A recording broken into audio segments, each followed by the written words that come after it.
What is going on, guys? Peace and blessings to my brothers and sisters in Islam, and also to my brothers and sisters in humanity. Greetings.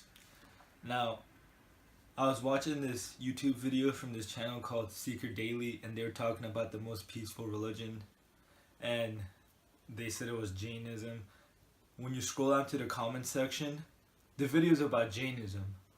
All people were talking about is Islam, and the top comments were just repulsive. And then I saw some people write, the video's on Jainism, why is everyone talking on Islam? I'll leave a link to the video, and I might or might not do a video showing you guys the comment section of that video, but it was repulsive. And then we also see Lindsay Lohan just reading or holding a Quran, and the media attacks her. And there is a certain group of people and a certain force trying to attack Islam, but we know when it's truth versus falsehood. By its nature, falsehood is bound to perish, and this is what I want the Muslim response to be.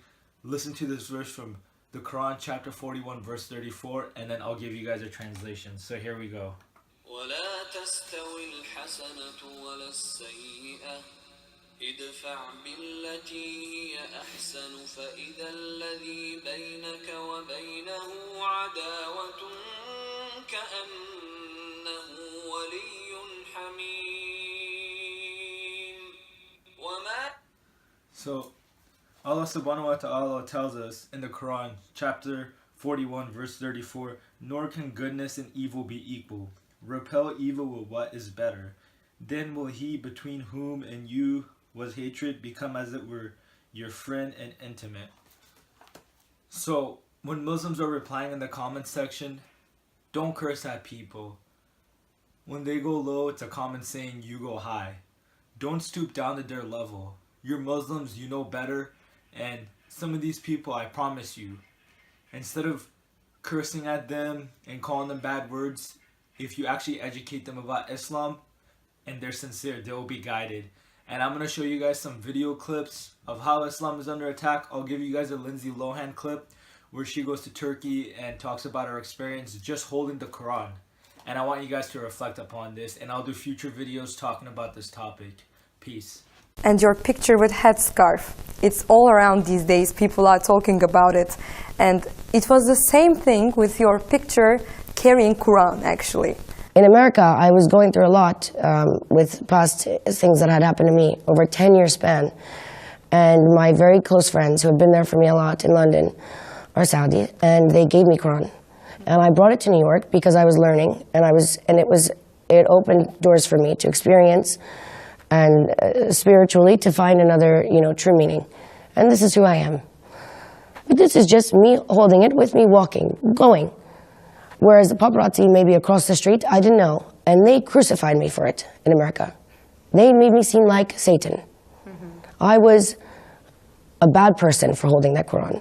And I was so happy to leave and go back to London after that, because I felt so unsafe in my own country after this.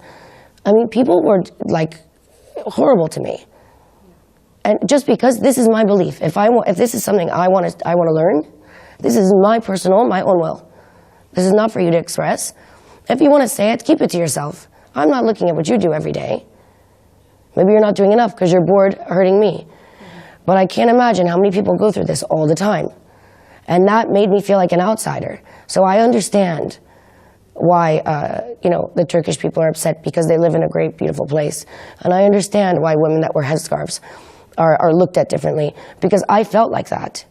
So when I was in Antep, she put that headscarf on me, I felt really honored because of that.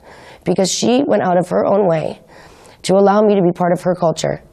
And she didn't have to do that. I was a stranger to her. And I merely said I really liked the color of her headscarf, and she gave it to me. And maybe she only has two, and she gave me one. There's more to that story that occurs.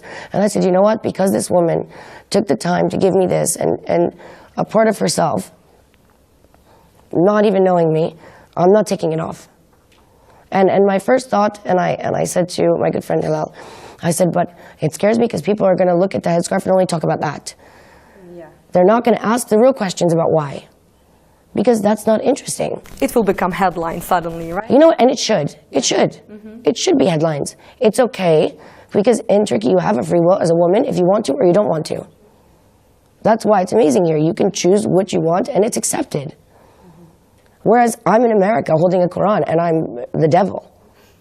No, you have to acknowledge the good parts of a place where we think is so bad. You know, people think it's so dangerous. It's real, like we're sitting in a really nice place and we're very lucky to even be here. Yeah. So it's about time we start, you know, recognizing the truth and doing something.